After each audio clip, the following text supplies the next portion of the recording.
الحمد للہ نحمده ونصلی علی رسولہ الکریم اما بعد فاعوذ باللہ من الشیطان الرجیم بسم اللہ الرحمن الرحیم قل هو اللہ احد اللہ الصمد لم یلد ولم یولد ولم یکن لہ کفوا احد آمنت باللہ صدق اللہ المولانا العظیم وصدق رسولہ النبی الکریم ونحن علی ذلک لمن الشاہدین والشاکرین والحمد للہ رب العالمین۔ تمام حمد و ثنا، تعریف و توصیف اللہ جل مجدہ الکریم کی ذات بابرکات کے لیے، جو خالق کائنات بھی ہے اور مالک شش جہات بھی۔ اللہ رب العزت کی تعریف و توصیف کے بعد اللہ کے پیارے، امت کے سہارے، رب کے محبوب، دانائے غیوب، سیاح لامکاں، سید انس و جاں، سرور لالا رخاں، ماہ خوباں، شہنشاہ حسینہ، تتمہ دورہ، سرخیل زہرہ جمالہ، معصوم آمنہ، رازدار ما وحا، حضور احمد مجتبیٰ جناب محمد مصطفیٰ صلی اللہ تعالی علیہ وسلم کے دربار گوہر بار میں عقیدت و محبت کے ساتھ درود پاک پیش کریں۔ پڑھی اللہم صلی علی سیدنا و مولانا محمد عدد ما فی علم اللہ صلاۃ دائمۃ بدوام ملک اللہ صلی اللہ تعالی علیہ وسلم۔ قوس اعظم بمن بے سر و ساما مدد، قبلہ دی مدد، کعبہ ایماں مدد، قادریم نعرے یا غوث اعظم میزنم، دمد شیخ احمد رضا خاں قطب عالم میزنم۔ ابھی خطبہ مسنونہ کے بعد قرآن مقدس کی جس سورہ مبارکہ کی تلاوت کا شرف حاصل کیا میں نے، انشاءاللہ تبارک و تعالی وقت کے مطابق اپنی حد میں رہتے ہوئے کچھ مفید باتیں اسی کے تعلق سے آپ لوگوں کے سامنے پیش کر کے رخصت ہو جاؤں گا۔ اللہ رب العزت کی بارگاہ میں دعا ہے، مولا تبارک و تعالی مجھے حق بولنے اور آپ سبھی لوگوں کو حق سننے کی توفیق عطا فرمائے۔ مولا میری زبان پر کلمت حق جاری فرمائے۔ جو آیت کریمہ میں نے پڑھی ہے، جس سورت کی تلاوت میں نے کی ہے، قل هو اللہ احد، اے محبوب آپ فرما دیجئے کہ اللہ ایک ہے۔ اللہ الصمد، اللہ بے نیاز ہے، وہ ایک ہے، وہ بے نیاز ہے۔ اللہ کی ذات وہ ذات ہے کہ آپ اگر اس کی گہرائی میں جا کر کے دیکھیں تو پتہ چلے گا۔ اللہ تبارک و تعالیٰ نے دنیا بنائی، آسمان اللہ نے جو ہے بنایا، چاند و سورج کی قندیلیں اسی نے روشن کی ہے۔ دنیا جہان میں جو کچھ ہے اس کا مالک اللہ ہے۔ اللہ کا بے پناہ فضل اور اس کا احسان ہے کہ اس نے ہمیں اور آپ کو کہیں اور نہ پیدا کر کے، کچھ اور نہ بنا کر کے حضور کا امتی اور غلام بنایا ہے۔ وہ چاہتا تو کچھ بھی کر سکتا تھا، ہمیں کسی بھی مذہب میں پیدا کر سکتا تھا، کسی بھی دھرم میں ہمیں پیدا کر سکتا تھا، حضور کا غلام نہ بنا کر کے حضور کا گستاخ بنا دیتا۔ وہ چاہتا تو ہمیں کلمہ پڑھنے والا نہ بناتا، وہ درخت بنا دیتا، چرند بنا دیتا، پرند بنا دیتا، وہ کچھ بھی بنا سکتا۔ لیکن اس کا بے پناہ فضل اور احسان ہے کہ اس نے ہمیں اور آپ کو حضور کا امتی اور غلام بنایا ہے۔ ہمیں ہر لمحہ، ہر سانس اللہ تبارک و تعالیٰ کا شکریہ ادا کرتے رہنا چاہیے۔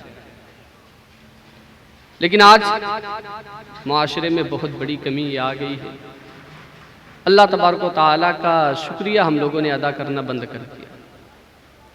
رب تبارک و تعالیٰ کی ذات جو ہے نا، اس ذات کی تعریف و توصیف سے ہماری زبانیں جو ہے نا وہ خالی ہو چکی ہیں۔ بہت کم ایسے لوگ ہوتے ہوں گے جو دن بھر میں ایک بار شاید اللہ کو دل سے پکار کر کے اللہ کہتے ہوں گے۔ یہ زبان اللہ نے دی ہے تو اپنے حمد کے لیے دی ہے، اپنی تعریف کے لیے دی ہے، اپنے جو ہے ذکر کے لیے دی ہے۔ پھر اللہ تبارک و تعالیٰ قرآن مجید میں خود ارشاد فرما رہا ہے وَمَا خَلَقْتُ الْجِنَّ وَالْإِنسَ إِلَّا لِيَعْبُدُونِ۔ ہم نے جنوں اور انسانوں کو پیدا کیوں کیا ہے؟ اپنی عبادت کے لیے۔ اللہ نے دنیا بنائی، دنیا میں اللہ تبارک و تعالیٰ نے انسانوں کو بھیجا، ہمیں اور آپ کو بھیجا، تو بھیجنے کے بعد اللہ نے مقصد بھی بتا دیا ہے کہ کس مقصد کے تحت میں تم لوگوں کو بھیج رہا ہوں۔ مقصد کیا ہے؟ اس کی عبادت۔ مقصد کیا ہے؟ اس کا ذکر۔ مقصد کیا ہے؟ اس کی حمد۔ لیکن ہم لوگ بہت دور جا چکے ہیں، دین سے دور چلے گئے، اسلام سے دور چلے گئے، شریعت سے دور چلے گئے، پیارے آقا صلی اللہ تعالی علیہ وسلم کی پیاری پیاری سنتوں سے دور چلے گئے۔ اور اسی لیے آج ہم کھائی میں جا رہے ہیں، پستی کی طرف جا رہے ہیں، زوال کی طرف جا رہے ہیں۔ ہمارا عروج، ہماری ترقی، ہماری بلندی، ہماری کامیابی شریعت اسلامیہ کے دائرے میں رہ کر کے زندگی گزارنے میں، حضور کی سنتوں کے مطابق اپنی زندگی گزارنے میں ہی ہماری کامیابی ہے۔ لیکن یہ کامیابی ہم لوگوں نے دنیا میں مغربی کلچر، مغربی تہذیب کے طریقے پر ہم لوگوں نے ڈھونڈنا شروع کر دیا۔ وہ ایک نعرہ لوگوں نے لگایا کہ کامیابی چاہتے ہو تو آگے بڑھو، ترقی چاہتے ہو تو آگے بڑھو۔ کسی دانا شخص نے نعرہ لگایا کہ اگر کامیابی چاہتے ہو تو آگے نہ بڑھو، ترقی چاہتے ہو تو آگے نہ بڑھو۔ یہ آج کا نعرہ ہے کہ کامیابی چاہتے ہو تو آگے بڑھو، لیکن مسلمانوں کا نعرہ ہے، ہمارے اکابرین کا نعرہ ہے، ہمارے اسلاف کا نعرہ ہے، ہمارے بزرگان دین کا نعرہ ہے کہ اگر کامیابی چاہتے ہو، اگر ترقی چاہتے ہو تو پیچھے ہٹو، پیچھے ہٹو۔ کیا مطلب؟ کہ آج جو یہ مغربی تہذیب ہے، آج یہ جو مغربی رسم و رواج ہے، اس کے مطابق زندگی گزار کر کے، اس پر عمل کر کے انسان کامیاب نہیں ہو سکتا ہے۔ اگر انسان کو کامیاب ہونا ہے تو 1450 سال پیچھے جا کر کے حضور کی زندگی کے مطابق اپنی زندگی گزارنی ہے، تب جا کر کے ہم کامیاب ہوں گے۔ اور کامیاب وہی ہے جو حضور کے طریقے پر چل رہا ہے، کامیاب وہی ہے جو صحابہ کے طریقے پر چل رہے ہیں، کامیاب وہی ہے جو اولیاء کرام کے طریقے پر چل رہے ہیں، کامیاب وہی ہے جو اسلام کے دائرے میں رہ کر کے اپنی سانسیں لے رہے ہیں، اپنی زندگی گزار رہے ہیں۔ تو اگر ہمیں کامیاب ہونا ہے تو ہمیں پیچھے ہٹنا ہے، ہمیں وہی جانا ہے اور جا کر کے پھر وہی زندگی گزارنی ہے۔ ہمارے حضور نے جو طریقہ بتایا ہے اسی طریقے کے مطابق پھر ہمیں اپنی زندگی جو ہے گزارنی، اپنی سانسیں لینی ہے۔ اللہ کی ذات، اللہ تبارک و تعالیٰ کے بہت سارے نام بھی ہیں، اللہ تبارک و تعالیٰ کی بہت ساری صفات بھی ہیں، جیسا کہ حضرت علامہ مولانا محسن رضا احسانی صاحب قبلہ نے مجھے بتایا کہ آپ کو جو ہے اس پر بھی تھوڑی سی روشنی ڈال دینی ہے، تو میں چاہتا ہوں کہ اپنے وقت کو ادھری لے کر کے کچھ باتیں جو ہے نا وہی کر لوں۔ تقریریں آپ لوگ برابر سنتے رہتے ہیں، اچھے اچھے مقررین کے زبانی آپ لوگوں نے بڑے بڑے بیانات سنے ہوں گے، کچھ بنیادی باتیں ہو جائیں، کچھ ہمارے اصلاح کی باتیں ہو جائیں۔ واقعات بتا کر کے، واقعات سن کر کے ہم اپنے اندر بہت زیادہ بدلاؤ نہیں لا سکتے۔ اگر ہمیں اپنے اندر بدلاؤ لانا ہے، اگر ہمیں اپنی زندگی کامیاب بنانی ہے تو ہمیں بنیادی باتوں پر پہلے عمل کرنا ہوگا، بنیادی باتیں ہمیں سیکھنی ہوگی۔ وہ بنیادی طریقے کیا ہے، ہمیں اس پر جو ہے غور کرنا ہوگا۔ اللہ کی ذات، اللہ کون ہے، اللہ کیا ہے، یہ ہر کسی کو پتا ہے۔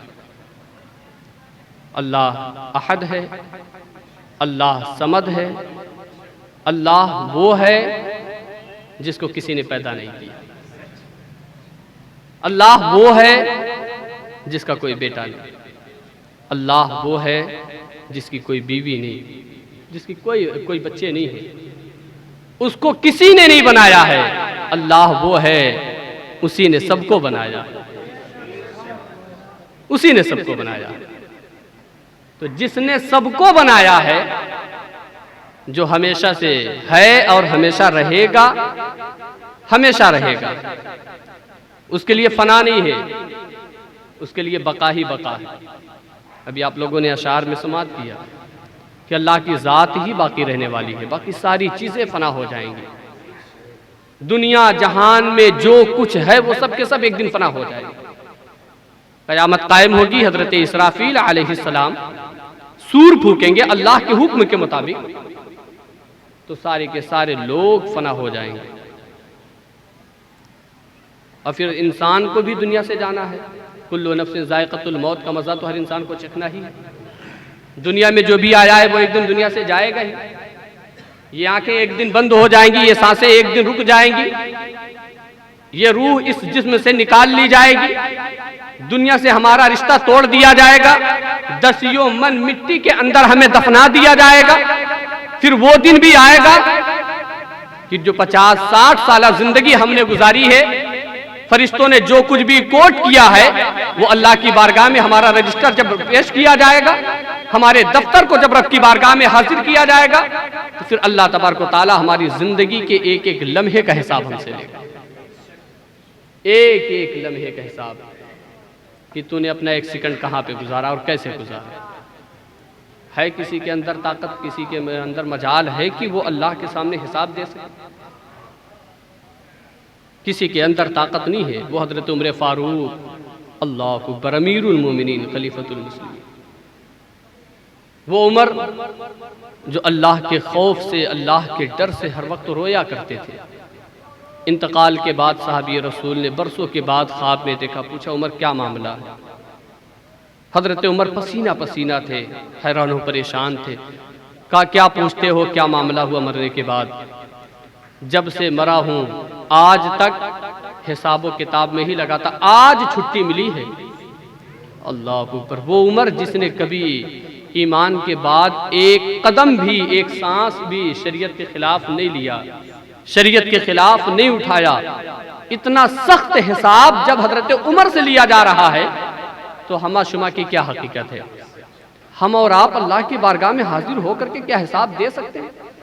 کتنی زندگیاں، کتنی نمازیں ہم لوگوں نے چھوڑ دی ہیں، کتنی گالیاں اس زبان سے ہم لوگوں نے بکی ہیں۔ جو زبان اللہ نے دی ہے اپنی تعریف کے لیے، اپنے حمد کے لیے، اپنے محبوب پر درود پڑھنے کے لیے، قرآن کی تلاوت کے لیے جو زبان اللہ نے ہمیں عطا کی ہے، اس زبان سے لوگوں کی برائیاں کرتے ہوئے نظر آتے ہیں، گالیاں دیتے ہیں، غیبت کرتے ہیں، چغلی کرتے ہیں۔ یہ سارے کام اس زبان سے ہم لے رہے ہیں۔ کل قیامت کے دن یہ زبان بھی بولے گی نا، مولا یہ میرا بادشاہ تھا، میں تو اس کے جو ہے تابع تھی، اس نے جو کچھ مجھ سے بلوایا میں نے وہی بولا، اس نے جو کچھ مجھ سے کہلوایا میں نے وہی کہا ہے۔ تو اس لیے اپنی زبان کا صحیح استعمال کرے، ان آنکھوں کی روشنی کا صحیح استعمال کرے۔ یہ ہاتھ اللہ نے ان ہاتھوں کو سلامت رکھا ہے، ان ہاتھوں میں اگر اللہ نے طاقت دی ہے، آپ ان ہاتھوں کو حرکت دے سکتے ہیں تو ان ہاتھوں سے اچھے اچھے کام کر کے جائیے، تاکہ قیامت کے دن یہ ہاتھ بھی گواہی دے، مولا اس نے وہ کام کیے ہیں، کسی کی مدد کی ہے، کسی کو لباس پہنایا ہے، کسی بے سہارا کو اس نے سہارا دیا ہے۔ یہ سارے کام جو، یہ ساری گواہیاں جو ہے نا، یہ آپ کے ہاتھ تھے آپ کے تعلق سے۔ تو اس لیے میرے ملت کے نوجوانوں، اپنی زندگی کو کامیاب بناؤ، اپنے اندر ایک انقلاب لے کر کے آؤ۔ جس بزم کے تحت آج ہم لوگ یہاں پر حاضر ہیں اور جس کے تحت یہ محفل رکھی گئی ہے، بڑا اچھا کام شروع کیا گیا ہے، بڑا اچھا کام۔ میں سارے لوگوں کو مبارکباد پیش کرتا ہوں، سارے لوگوں۔ یہ وہ کام ہے انشاءاللہ تبارک و تعالی خلوص کے ساتھ، للہیت کے ساتھ اس کام کو شروع کیا گیا ہے، اور اللہ کی بارگاہ میں دعا ہے مولا تبارک و تعالی اپنے پیارے حبیب صلی اللہ تعالی علیہ وسلم کے صدقے اس تنظیم میں جتنے لوگ شامل ہیں ان سارے لوگوں کو خیر اور بھلائی کے ساتھ، محنت اور مشقت کے ساتھ اس کام کو کرنے کی توفیق عطا فرمائے۔ مولا جو کچھ بھی جو کرے، جس اعتبار سے جو حصہ لے، اس کے اس حصے کو بھی اپنی بارگاہ میں قبول فرمائے۔ اللہ تبارک و تعالی کی ذات وہ ذات ہے اللہ کی صفات بھی وہ صفات ہے. اب بہت سارے ایسی چیزیں ہیں، میں بتاؤں آپ کو کہ مثال کے طور پر نام اللہ تبارک و تعالیٰ کے کئی سارے ہیں. تفصیل کا موقع نہیں ہے کہ وہ سارے نام آپ کے سامنے گنوائے جائیں. کچھ نام میں مثال کے طور پر، اگزامپل کے طور پر میں آپ لوگوں کے سامنے رکھ رہا ہوں جس میں ہماری برائیاں ہیں، ہماری کمیاں ہیں. اور یہ کمیاں کیوں ہیں؟ یہ برائیاں ہمارے اندر آئی کیوں؟ علم نہ ہونے کی وجہ سے. علم سے دور ہیں، اس لیے یہ ساری برائیاں، یہ سارے گناہ ہم کرتے ہوئے نظر آ رہے ہیں. ایک مثال آپ لے لیجئے، رزاق یہ اللہ کا نام ہے، وہاب یہ اللہ کا نام ہے. خالق کون ہے؟ اللہ ہے. تواب کون ہے؟ اللہ ہے. صمد کون ہے؟ اللہ ہے. اگر کسی بندے کا نام اللہ تواب رکھ دیا گیا ہے، یا وہاب رکھ دیا گیا ہے، یا رزاق رکھ دیا گیا ہے، اب ہمارے اندر کمیاں کیا ہیں؟ ہمارے معاشرے میں برائیاں کیا ہیں؟ نام بگاڑنے کا بہت بڑا جو ہے نا کام ہم لوگوں نے شروع کر دیا ہے. دور جاہلیت میں جس طریقے سے لوگوں کا نام بگاڑ کر کے لوگوں کو پکارا جاتا تھا، اسی طریقے سے اب ہم لوگوں نے بھی لوگوں کا نام بگاڑنا شروع کر دیا ہے، اور وہ سارے گناہ ہم لوگوں نے اپنے سر اور اپنے ذمہ لے لیا. اب جس کا نام رزاق ہے، نام کس کا ہے رزاق؟ اللہ کا نام. اگر کسی بندے کا نام رزاق رکھ دیا گیا ہے تو آپ کو حق نہیں پہنچتا ہے کہ اس کو صرف رزاق کہہ کر کے آپ بلائیں. اس کو اگر آپ کو کہنا ہے تو پورا نام لینا ہے، عبد الرزاق. عبد الرزاق کہنا ہے. اگر کسی نے صرف اس کو رزاق کہہ کر کے بلایا تو یہ گناہ ہے اور یہ حرام ہے. یہ برائیاں ہمارے اندر ہے کہ نہیں ہے؟ تو اس لیے جتنے اللہ کے نام ہیں ان ناموں کو جب بھی آپ کو لینا ہے تو عبد الرزاق، عبد الرحیم، عبد الرحمن کے طور پر ہی آپ ان ناموں کو لیں. اور ایک بہت بڑی کمی جو ہمارے اندر ہے، ایک بہت بڑی جو برائی ہمارے اندر ہے معاشرے میں، نام کے تعلق سے تو یہ بات ہے. اور کتنے ایسے لوگ ہیں نا ان کو پتہ ہی نہیں، اللہ کو اللہ میاں کہہ دیا، اللہ تبارک و تعالیٰ کو بڑھاؤ کہہ کر کے لوگ بلا لیے. توبہ معاذ اللہ، ستبار معاذ اللہ. تو اس طریقے سے جو اللہ تبارک و تعالیٰ کے شان میں لوگ جو ہے نا الفاظ استعمال کرتے ہیں، یہ سارے کے سارے الفاظ ناجائز و حرام. اب اگر اللہ کو کوئی یہ جانتے ہوئے کہ ہاں یہ لفظ جو ہے، یہ الفاظ جو ہے اللہ کی شان میں نہیں بولنا چاہیے، پھر بھی وہ حقارتاً بول رہا ہے، اللہ کو بڑھاؤ کہہ رہا ہے، تو اس کا ایمان چلا جائے گا، وہ انسان کافر ہوگا. اللہ میاں جس نے کہہ دیا تو وہ بھی ایک ناجائز اور حرام کام کیا ہے. لیکن اگر وہ حقارتاً کہہ رہا ہے، اللہ کو جاننے کے بعد کہہ رہا ہے، تو پھر اس کا ایمان بھی چلا جائے گا. تو کچھ ایسے کام ہیں، کچھ ایسی جو ہے باتیں ہیں، کچھ ایسے نام ہیں جو ہمیں استعمال نہیں کرنا ہے. اب اللہ تبارک و تعالیٰ کی ذات بلند ذات ہے. اللہ میاں اللہ تبارک و تعالیٰ کو نہیں کہنا چاہیے، بڑھاؤ نہیں کہنا چاہیے، پربھو پرماتما پرمیشور اللہ کو نہیں کہنا چاہیے، بھگوان اللہ کو نہیں کہنا چاہیے. یہ ساری چیزیں جو ہیں یہ اللہ کے لیے استعمال آپ نہیں کر سکتے. لیکن نہ جانے کتنے ایسے لوگ ہیں جن کو پتہ نہیں ہے، علم سے دور ہیں، اور وہ لوگ جو ہے نا کچھ ایسے لوگوں کے بیچ میں رہتے ہیں، ان کے بیچ میں رہ کر کے کبھی اللہ کو بھگوان کہہ دیا، تو کبھی اللہ کو پربھو پرماتما کہہ دیا، کبھی ایشور کہہ دیا. اب انہیں پتہ نہیں کہ ہم نے کتنا بڑا گناہ کر دیا. ان سب کے جو ہے معنی الگ الگ ہیں، ان سب کا جو اطلاق ہے وہ الگ الگ جو ہے معنوں میں کیا جاتا ہے. الگ الگ جو ہے طریقے سے وہ لوگ اپنا جو اپنائے ہیں، وہ لوگ جو استعمال کیے ہیں، اپنا لفظ جو لائے ہیں، وہ ان کے جو ہے بھگوان جو ہے نا کئی معنوں میں لیے جاتے ہیں. ہمیں اور آپ کو، ہم مسلمان ہیں، ہم ایمان والے ہیں، ہم کلمہ پڑھنے والے ہیں، ہم حضور کے امتی اور غلام ہیں. ہمارا حق بنتا ہے کہ جب بھی اللہ تبارک و تعالیٰ کو ہم پکاریں تو اللہ کہیں یا خدا کہیں، رب العالمین کہیں، پالنہار کہیں. اللہ کو ہمیں یہی کہنا ہے، اور اسی نام کے ساتھ میں اللہ کو پکارنا. اللہ کی ذات کیا ہے، اللہ کی وحدانیت کیا ہے. میں ایک بڑی پیاری بات بتاؤں، حضرت امام شافعی رحمۃ اللہ تعالیٰ علیہ ایک شہتوت کے درخت کے نیچے بیٹھے ہوئے تھے، تو کسی نے کہا کہ اللہ کے ایک ہونے کی دلیل آپ کے پاس ہے کوئی؟ تو حضرت امام شافعی نے فرمایا کہ ہاں، اسی شہتوت کو لے لیجئے، شہتوت کے درخت کو لے لیجئے۔ تو سوال کرنے والے نے کہا کہ جو چیز سامنے آئی آپ نے اسی کو دلیل بنا لیا؟ آپ نے کہا کیوں نہ دلیل بناؤ؟ تو کہا کہ شہتوت کا درخت یہ کیسے آپ دلیل کے طور پر پیش کر رہے ہیں؟ تو حضرت امام شافعی نے فرمایا کہ یہ شہتوت کا درخت ہے؟ کہاں درخت ہے؟ کہا اس کے جڑ کا رنگ دیکھو اور ہے، اس کے تنے کا رنگ دیکھو اور ہے، اس کی شاخوں کا رنگ اور ہے، اس کے پتوں کا رنگ اور ہے۔ ایک ہی زمین سے یہ درخت اگا ہے، جڑ کا رنگ اور ہے، تنے کا رنگ اور ہے، شاخوں کا رنگ اور ہے، پتوں کا رنگ اور ہے، اور پھر جب اس کا پھل کچا ہوتا ہے تو اس کا رنگ اور ہے، جب پھل پک جاتا ہے تو اس کا رنگ اور ہو جاتا ہے، اس کا رنگ اور ہو جاتا ہے۔ پھل کچا ہے کھاؤ تو ذائقہ الگ ہے، پھل پک گیا ہے تو کھاؤ تو ذائقہ الگ ہے۔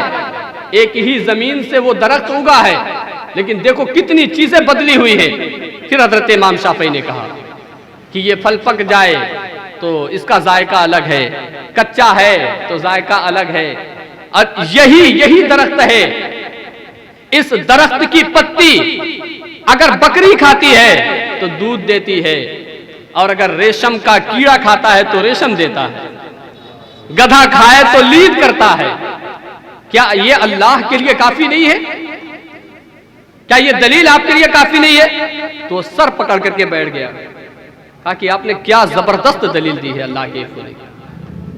اللہ وہ ہے جو عقل میں نہ آئے، اللہ وہ ہے جو سمجھ میں نہ آئے۔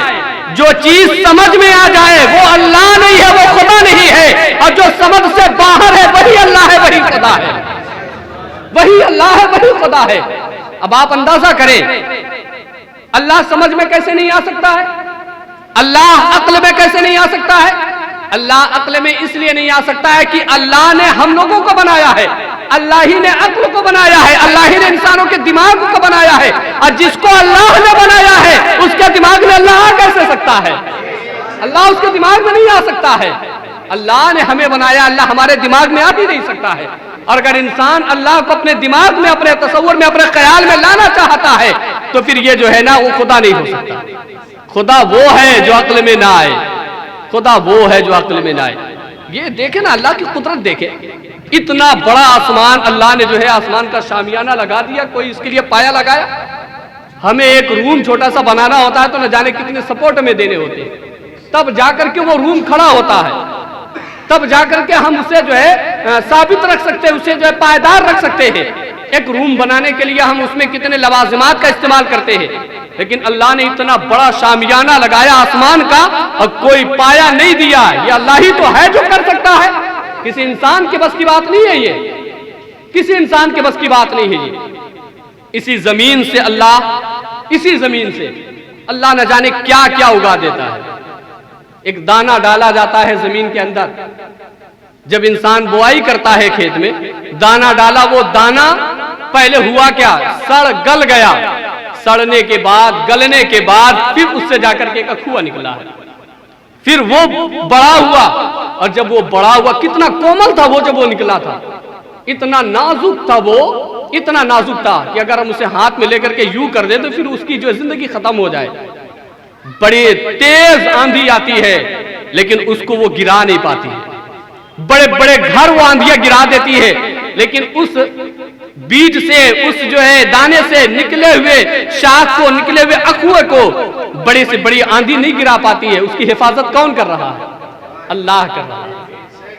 پھر وہی بڑا ہوتا ہے، اور جب بڑا ہو گیا، ایک دانے میں گیہوں کا ایک دانہ ہم نے ڈالا تھا، پھر جب وہ بڑا ہوا ہے تو اس کے اندر جب ایک بالی آئی، اس بالی میں نہ جانے کتنے دانے کون رکھ رہا ہے؟ اللہ ہی تو رکھ رہا ہے۔ نہ جانے کتنے دانے اس میں آ گئے ہیں، ایک دانہ ہم نے ڈالا تھا اور پھر اس میں نہ جانے کتنے ڈالے، جو بھی ڈالے گئے ہیں وہ اللہ نے ڈالا۔ یہ اللہ ہی کی ذات تو ہے، کوئی کر سکتا ہے ایسا؟ تو اللہ وہ ہے جو انسان کے عقل میں نہ آئے۔ تو کبھی انسان جو ہے نا یہ سوچے نا کہ اللہ کیسے ہے، سب کو تو لوگوں نے کسی نہ کسی کو لوگوں نے پیدا کیا، اللہ کو کیوں کسی نے پیدا نہیں کیا؟ یہ انسان اگر سوچے نا اور پھر اس میں اگر بہت زیادہ پڑھنے کی کوشش کرے گا نا تو اس کے ہاتھ کچھ آنے والا نہیں ہے. ہاں چلا جائے گا لیکن ہاتھ کچھ نہیں آئے گا، چلا جائے گا. بہت زیادہ غور و فکر کرنے کی کوشش کرے گا تو انسان کا ایمان چلا جائے گا. انسان نے جو کچھ اعمال کیا ہے وہ اعمال اس کا اکارت جائے گا، برباد جائے گا، لیکن اس کے ہاتھ کچھ نہیں آئے گا. بس اللہ کو مان لینا ہے کہ اللہ ایک ہے، اللہ ایک ہے، وہ ہمیشہ سے ہے، ہمیشہ رہے گا. سب فنا ہو جائیں گے لیکن اس کے لیے کوئی فنا نہیں ہے، اس کے لیے بقا ہی بقا ہے، باقی باقی رہنے والا ہے. قل هو اللہ احد، اللہ ایک ہے. محبوب فرما دیجئے اللہ الصمد، وہ بے نیاز ہے، لم یلد ولم یولد ولم یکن لہ کفوا احد. تو اللہ کی ذات وہ ذات ہے. تو جو رب اتنا عظیم ہے، جو رب اتنا عظیم ہے، اس رب کی عبادت کرنی چاہیے کہ نہیں کرنی چاہیے؟ کچھ لوگوں نے اپنے ہاتھوں سے اپنے اپنے خدا کو بنایا، اس کی عبادتیں شروع کر دی، اس کی عبادتیں شروع کر دی. مطلب جس کو خود بنایا اس کی عبادت شروع کر دی. الحمدللہ ثم الحمدللہ، ہم وہ ہیں، ہم اس کی عبادت کرتے ہیں جس نے سب کو بنایا ہے، جس نے سب کو بنایا، ہم اس کی عبادت کرتے ہیں. تو اس لیے اللہ کی عبادت کے لیے آنا چاہیے، اس کی بارگاہ میں آ کر کے اپنی پیشانی جھکانی چاہیے، اس کی تسبیح ہمیں جو ہے نا زبان سے کرنی چاہیے، اس کی حمد کرنی چاہیے، اس کی ثنا کرنی چاہیے ہمیں. بڑا پیارا جو ہے کلام انہوں نے پڑھا، امیر خسرو صاحب نے حمد کے اشعار جو پڑھے، اللہ اللہ باخدا. یہ تو میں محسوس کرتا ہوں، اب آپ لوگ محسوس کرتے ہو یا نہ کرتے ہو، کہ کبھی کبھی نا گھروں میں بیٹھ کر کے، کمرے میں بیٹھ کر کے، کہیں رہیں آپ، وضو کر لیں، وضو کرنے کے بعد 5 منٹ، صرف 5 منٹ بیٹھ جائیں، آنکھیں بند کر لیں، تصور میں آپ چلے جائیں، یا تو خانہ کعبہ چلے جائیں، یا تو پھر مدینہ منورہ چلے جائیں، شہر رسول چلے جائیں.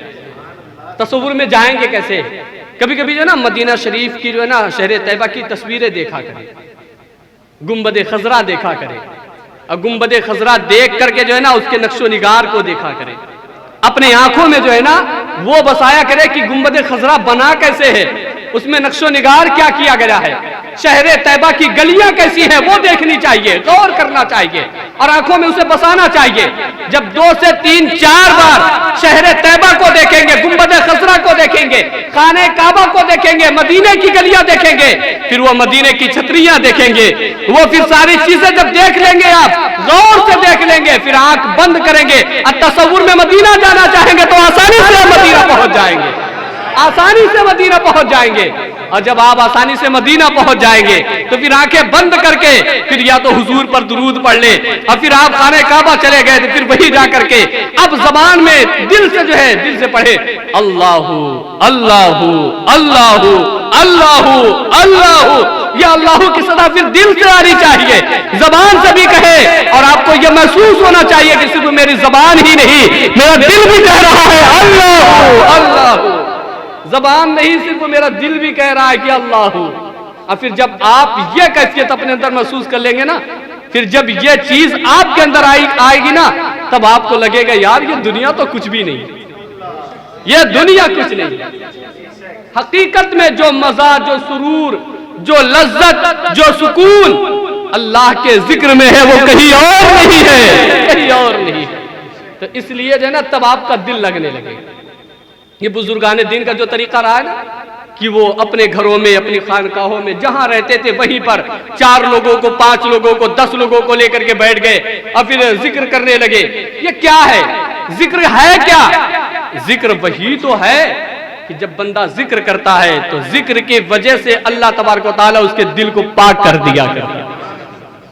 ذکر سے زبان بھی پاک ہو جاتی ہے، دل بھی پاک ہو جاتا ہے، اور جب کسی کا دل پاک ہو جاتا ہے تو پھر اس دل میں حضور کا نور آ جاتا ہے، اور جس کے دل میں حضور کا نور آ گیا ہے اس کے دل میں حضور آ گئے، اس کے دل میں حضور آ گئے ہیں. اور جس کے دل میں حضور آ گئے ہیں اس کی دنیا سنور گئی ہے. جس کے دل میں حضور آ گئے، جسے حضور مل گئے اسے رب مل گیا ہے. اگر رب کو پانا چاہتے ہیں تو حضور کو پا لیجئے، اور حضور کو پانے کا آسان سا راستہ یہی ہے کہ اپنے آپ کو پاک کر لیجئے. یہ نہ ہم لوگوں کو بلاتے ہیں، اگر ہم کسی بہت دنیا دار کو بلائیں، کسی عہدے دار کو بلائیں، تو بلانے کے لیے جب ہم دعوت دے دیتے ہیں تو دعوت دینے کے بعد ہم کرتے کیا ہے؟ جو ڈیٹ ہوتی ہے، جو وقت ہوتا ہے، جو دن ہوتا ہے، پھر اس دنیا دار، اس عہدے دار کو جہاں پہ ہمیں بٹھانا ہے، جہاں پہ انتظام کرنا ہے، اس کے لیے جہاں اسے رکھنا ہے، ہم کرتے کیا ہیں؟ وہ گلیاں صاف کرتے ہیں، وہ کمرے صاف کرتے ہیں، وہاں پر اچھا انتظام کرتے ہیں۔ مطلب ایک دنیا دار کو بلانا ہو تو روم صاف کر رہے ہیں، جگہ صاف کر رہے ہیں، گلی صاف کر رہے ہیں، اچھا انتظام کرے، نئی چادر بچھا رہے ہیں، آپ نے قالین لا کر کے دے رہے ہیں۔ یہ سارا انتظام آپ نے کیوں کیا؟ ایک دنیا دار کو بلانا ہے۔ اگر اسی مہمان کو آپ کسی کچڑے والی جگہ پر لا کر کے رکھ دیں، کسی گندی جگہ پر لے جا کر کے بٹھا دیں، تو کیا وہ دوبارہ آپ کے پاس آئے گا؟ وہ اس جگہ پر بیٹھے گا؟ یعنی اگر کسی دنیا دار کو بھی بلانا ہو تو اس کے لیے جگہ صاف کرنی پڑتی ہے، جگہ اچھی رکھنی ہوتی ہے، صاف ستھری جگہ پہ اسے بلانا ہوتا ہے، اسے بٹھانا ہوتا ہے۔ یارو جب کسی دنیا دار کو بلایا تو جگہ صاف کر لیا، احمد مختار کو بلانا ہے تو دل صاف کرنا پڑے گا، احمد مختار کو بلانا ہے تو دل صاف کرنا پڑے گا، اور جب دل صاف ہو جائے گا تو حضور آ جائیں گے اس دل میں، حضور آ جائیں گے اس دل میں۔ کبھی ہم نے کوشش ہی نہیں کی کہ حضور ہمارے دل میں آ جائے، ہم نے کبھی کوشش ہی نہیں کی ہے۔ اگر ہم یہ چاہتے کہ حضور ہمارے دل میں آ جائے تو پھر ہم اپنے دل کو صاف کرتے۔ ان دلوں میں نہ جانے کتنے کیچڑ بیٹھے ہوئے ہیں، نہ جانے کتنی گندگیاں ہم لوگوں نے اپنے دلوں میں بٹھا لی ہے۔ وہ گندگیاں ہیں کیا؟ گالی کی گندگی ہم نے اپنے دل میں رکھ لی ہے، غیبت کی گندگی ہم نے اپنے دل میں رکھ لی ہے، چغلی کی گندگی ہم نے اپنے دل میں رکھ لی ہے، حرام کی گندگی ہم نے اپنے دل میں رکھ لی ہے، دیگر ساری گندگیاں، دیگر سارے کچرے جو ہے ہم نے اپنے دل میں رکھ لیے ہیں۔ اب یہ سارے کچرے جب ہمارے دل میں آ گئے، ہمارا دل اتنا گندا ہو گیا ہے، تو آپ بتائیں اس گندے دل میں حضور کیسے آ سکتے ہیں؟ جب ایک دنیا دار گندی جگہ پر نہیں جا سکتا ہے تو احمد مختار گندی جگہ پر کیسے آ سکتے ہیں؟ احمد مختار کیسے آ سکتے ہیں؟ حضور کیسے آ سکتے ہیں؟ اس لیے اگر حضور کو بلانا ہے تو پہلے دل صاف کرنا پڑے گا۔ دل ہمارا صاف کیسے ہوگا؟ دل ہمارا صاف ہوگا ذکر الہی سے، دل ہمارا صاف ہوگا حضور پر درود پڑھنے سے، دل ہمارا صاف ہوگا اللہ کا نام بار بار لینے سے۔ وہ اللہ دیکھو کتنا رحیم رب ہے، کتنا رحیم رب ہے۔ اللہ اکبر۔ میں کبھی کبھی سوچتا ہوں تو پھر میں سوچتا ہوں یار ہم لوگ ہیں کہ ہم لوگوں نے کیا کیا؟ باخدا جو زندگی ہم لوگوں نے گزاری ہے، ہم اس لائق نہیں ہے کہ اس زمین پر ہم چلے، اس زمین پر ہم چلے، ہم اس لائق نہیں ہیں۔ ہمارے اعمال اس قدر جو ہے بیکار ہے کہ یہ زمین پھٹ جانی چاہیے اور اس زمین کے اندر ہمیں جو ہے دھس جانا چاہیے۔ ہمارے کام تو وہ ہیں کہ اس آسمان سے پانی نہیں بلکہ آگ کے گولے برسنے چاہیے ہم پر۔ اللہ اکبر۔ کتنے گناہ ہم نے کیے، کتنی نافرمانیاں ہم نے رب کی ہے۔ اللہ نے بھیجا ہمیں کس لیے تھا، ہم یہاں کر کیا رہے ہیں؟ سوچا کبھی آپ نے؟ کتنے گناہ کیے ہم لوگوں نے، لیکن پھر بھی وہ رب ہے، وہ رب ہے، اتنے گناہ اتنی نافرمانیوں کے بعد بھی وہ ہمیں کھلا رہا ہے، وہ ہمیں پلا رہا ہے، وہ ہمیں عزتیں دے رہا ہے، وہ سب کچھ ہمیں دے رہا ہے، لیکن ہم لوگوں نے سوچا نہیں۔ کتنا رحیم رب ہے وہ، اس کا فرمان عالی شان ہے، اے میرے بندو چاہے جتنے گناہ کر لو، چاہے جتنے گناہ کر لو، زندگی اپنی تو نے گناہوں میں گزار لی ہے، چلو کوئی بات نہیں ہے، لیکن اگر تمہیں پچھتاوا ہو جائے، اگر تمہیں احساس ہو گیا ہے تو پھر آ جاؤ میرے گھر میں آؤ، وضو کرو، وضو کے پانی کے ایک ایک قطرے سے میں تمہارے ایک ایک گناہ کو معاف کروں۔ اللہ اکبر۔ جب بندہ ایک قدم اللہ کی طرف چلتا ہے تو اللہ کی رحمتیں 10 قدم اس کی طرف چل کر کے آتی ہیں۔ بندہ ایک مرتبہ کہتا ہے اے اللہ، اللہ تبارک و تعالیٰ 70 مرتبہ فرماتا ہے بول میرے بندے تجھے کیا چاہیے، بول میرے بندے تجھے کیا چاہیے۔ کتنا رحیم رب ہے، کتنا کریم رب ہے، اس کی رحیمی، اس کی کریمی۔ اللہ اللہ، ذرا سوچے نا، اللہ تبارک و تعالیٰ فرماتا ہے ساری زندگی تو نے گناہ کیا، سمندر کے جھاگ کے برابر تیرے گناہ ہے، یا آسمان میں جتنے تارے ہیں اس سے زیادہ تیرے گناہ ہے، کوئی بات نہیں ہے، کوئی بات نہیں ہے۔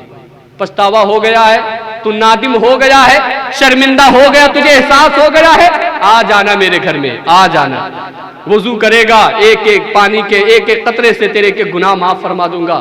اور جب تو وضو کرنے کے بعد آئے گا اور کہے گا اللہ اکبر، اللہ اکبر، اور اللہ اکبر کہہ کے جب تو میری عبادت کے لیے کھڑا ہوگا اور کہے گا اے اللہ تو ہی سب سے بڑا ہے، اے اللہ تو ہی سب سے بڑا ہے، جب تو مجھے سب سے بڑا کہہ رہا ہے تو پھر میرا کرم بھی بڑا ہے، میرا رحم بھی بڑا ہے، میں بخشنے والا ہوں، میں معاف کرنے والا ہوں۔ تو نے اگر مجھے بڑا کہہ ہی دیا ہے تو پھر تیرے گناہ زیادہ نہیں ہے بلکہ میرا کرم بے شمار ہے، میرا کرم بڑا ہے، تیرا گناہ بڑا نہیں ہے۔ تو نے کہہ ہی دیا ہے اللہ اکبر، تو جا میں نے تیرے سارے گناہ معاف فرما دیے، جا میں نے تیرے سارے گناہ معاف فرما دیے ہیں، جیسے تو آیا تھا ویسے ہی ہو کے چل رہا ہے۔ اللہ اللہ وہ ہے، اللہ وہ ہے۔ کبھی سوچا آپ لوگوں نے تنہائی میں بیٹھ کر کے جو نا کبھی ہم پر کوئی احسان کر دے، 10,000 20,000 لاکھ 2 لاکھ دے کر کے کوئی احسان کر دے نا، تو ہم سوچتے ہیں نا یار کبھی اس کے خلاف ہمیں بولنا نہیں ہے۔ وہ اگر آدھی رات کے وقت بھی ہمیں بلائے تو ہمیں چلے جانا، کیوں 1 لاکھ روپے دیا نا، 1 لاکھ کسی نے دے دیا تو اس کے خلاف آواز نہیں نکل رہی ہے، اس کے خلاف کبھی اٹھتے نہیں ہو۔ وہ آدھی رات کے وقت بھی بلائے تو پھر چلے جاتے ہو، پھر رات کو رات نہیں دیکھتے ہو، سردی کو سردی نہیں دیکھتے، گرمی کو گرمی نہیں دیکھتے ہو، پھر کچھ نہیں محسوس کرتے ہو۔ کوئی بھی بلا رہا ہو، وہ بلا رہا ہے تو سب سے پہلے اس کے پاس جاؤ گے، اس نے 1 لاکھ دیا ہے، احسان کیا آپ نے، اس کا احسان مانا ہے۔ لیکن کوئی اندازہ کر سکتا ہے اللہ تبارک و تعالیٰ نے ہمیں جو 2 آنکھیں دی ہیں، ان آنکھوں کی کوئی قیمت لگا سکتا ہے؟ کتنی لاکھ کی ہے یہ آنکھیں، کتنی لاکھ کی ہے یہ آنکھیں؟ اللہ تبارک و تعالیٰ نے یہ آنکھیں ہمیں عطا کی ہے۔ اگر کوئی آپ سے کہے کہ 1 ارب 2 ارب میں دے رہا ہوں، اپنی 2 آنکھیں نکال کر کے مجھے دے دو، تو آپ دیں گے؟ آپ دیں گے؟ نہیں دیں گے آپ۔ کوئی کہے کہ 10-20 بیگھہ زمین آپ لے لو، اپنے دونوں ہاتھ کاٹ کر کے مجھے دے دو، دیں گے آپ؟ اتنی قیمتی چیزیں اللہ نے ہمیں عطا کی۔ سوچا کبھی ہم نے یہ آنکھ ہماری کتنی قیمتی ہے، یہ ہاتھ ہمارے کتنی قیمتی ہیں، یہ ذہن یہ دماغ ہمارا کتنا قیمتی ہے، یہ پاؤں ہمارے کتنے قیمتی ہیں؟ کبھی ان کو بھی دیکھ لیا کرو جن کے پاس آنکھیں نہیں ہیں، اللہ جن کی آنکھوں میں روشنی نہیں، جن کی آنکھوں میں بینائی نہیں ہے۔ ہم نے تو ان آنکھوں سے اپنی ماں کا چہرہ دیکھا ہے، ہم نے تو ان آنکھوں سے اپنے باپ کو دیکھا ہے، اپنے بھائیوں کو دیکھا ہے، اپنی بہنوں کو دیکھا، ہم نے دیکھا کہ میری ماں کیسی ہے، ہم نے دیکھا کہ میرا باپ کیسا ہے، ہم نے دیکھا کہ میرا بھائی کیسا ہے، میری بہن کیسی ہے۔ لیکن ان سے جا کر کے پوچھو جن کے پاس آنکھیں نہیں ہے، جن کے پاس روشنیاں نہیں ہے، وہ تو اپنے ماں کو دیکھ بھی نہیں سکتے کہ اس کی ماں کیسی ہے۔ اللہ اکبر، وہ تو دیکھ بھی نہیں سکتا ہے۔ اور ان کے پاس بھی کبھی کبھی جایا کرو۔ ہم تو اپنے جو اس زبان سے ماں کو ماں کہہ کر کے بلا لیتے ہیں۔ ماں کہنے میں جو لذت ہے نا، جو مزہ ہے نا، وہ کوئی جائے اور اسی سے پوچھے جو جس کے پاس مائیں ہے اور جو اپنے ماں کو ماں کہتا ہے۔ ماں کا پیار جس نے پایا تو اسی سے پوچھے۔ ہم تو اپنے ماں کو ماں کہہ کر کے بلا لیتے ہیں، باپ کو باپ بھی کہہ دیتے ہیں، لیکن کبھی کبھی ان کے پاس بھی جا کر کے بیٹھا کرو جن کے پاس زبان نہیں۔ دیکھ تو رہے آنکھوں سے یہ میری ماں ہے، یہ میرا باپ ہے، لیکن اس زبان سے وہ گونگے ہیں۔ وہ ماں کو ماں نہیں کہہ سکتے، باپ کو باپ نہیں کہہ سکتے، بھائی کو بھائی نہیں کہہ سکتے، بہن کو بہن نہیں کہہ سکتے۔ سوچا کبھی آپ نے کہ اللہ نے کتنی قیمتی چیزیں ہمیں عطا کی ہے؟ تو جس رب نے اتنی قیمتی چیزیں ہمیں عطا کی ہے، اس رب کی تعریف ہر وقت کرنا چاہیے یا نہیں کرنا چاہیے؟ اس رب کی عبادت میں ہمیں اور آپ کو لگانا چاہیے، اپنے آپ کو بھی نہیں لگانا چاہیے۔ بلا شبہ ہمیں اور آپ کو اس رب کی عبادت میں آنا چاہیے، بلا شبہ ہمیں اور آپ کو اس رب کی تعریف ہمیشہ کرتے رہنا چاہیے۔ تو اس لیے میری ملت کے نوجوانوں، یہ زندگی 50 سے 60 70 سال کے درمیان یہ ہماری عمریں ہیں۔ پہلے کے لوگ تھے، پہلے کی امتیں تھی، وہ 1,000 سال جیا کرتے تھے، نہ جانے کئی 100 سال جیا کرتے تھے۔ وہ ان کی زندگیاں بڑی لمبی تھی، ان کی عمریں بڑی طویل تھی۔ ہماری عمریں جو ہے، ہماری زندگیاں بہت کم ہیں۔ حضور کی امت کو زندگی بہت کم دی گئی ہے، بہت کم دی گئی ہے۔ اسی 50 60 70 سال کے اندر ہم بچپنا بھی گزار لیتے ہیں، جوانی بھی گزار لیتے ہیں، اپنا بڑھاپا بھی گزار لیتے ہیں، پھر اس کے بعد ہمیں دنیا سے چلے جانا ہے۔ اب جن کی عمریں 30 سال کی ہو گئی، 40 سال کی ہو گئی، جو 50 سال کے ہو گئے ہیں، ذرا سوچیں ان کے پاس کتنا وقت باقی ہے۔ ویسے تو موت یہ کسی کو نہیں پتا کہ ہماری کب آئے گی۔ بچوں کی بھی موتیں ہوتی ہیں، جوان بھی جو اپنی جوانی میں چلے جاتے ہیں۔ یہ تو کوئی کہا نہیں جا سکتا کہ ہاں انسان بڑھاپے میں پہنچ کر کے ہی مرے گا، نہیں، بچپنے میں بھی انسان مر جاتا ہے، جوانی میں بھی مر جاتا ہے، بڑھاپے میں تو مرنا ہی مرنا ہے پھر انسان۔ تو اب جن کی عمریں جتنی زیادہ ہو چکی ہے، اب وہ سوچے کہ پھر ہمیں جو کہاں جانا ہے۔ تو اس لیے آپ اپنی زندگی کو قیمتی بنائیں، اپنی زندگی کو، اپنی زندگی کا مقصد اپنی نگاہوں کے سامنے رکھیں۔ وَمَا خَلَقْتُ الْجِنَّ وَالْإِنسَ إِلَّا لِيَعْبُدُونَ، اپنے نگاہوں کے سامنے رکھ کر کے اپنی زندگی گزاریں۔ اس زبان کا صحیح استعمال کریں، اس آنکھ سے وہی دیکھے جسے دیکھنے کا اللہ تبارک و تعالیٰ نے حکم دیا ہے، ہاتھ اور پاؤں سے وہی کام کرے جو کام دین کے لیے ہو، بھلائی کے لیے ہو، ہماری بہتری کے لیے، لوگوں کی مدد کے لیے ہو، لوگوں کے سہارے کے لیے ہو۔ اب میرا وقت ختم ہو رہا ہے، اب یہاں پر جو میں اپنی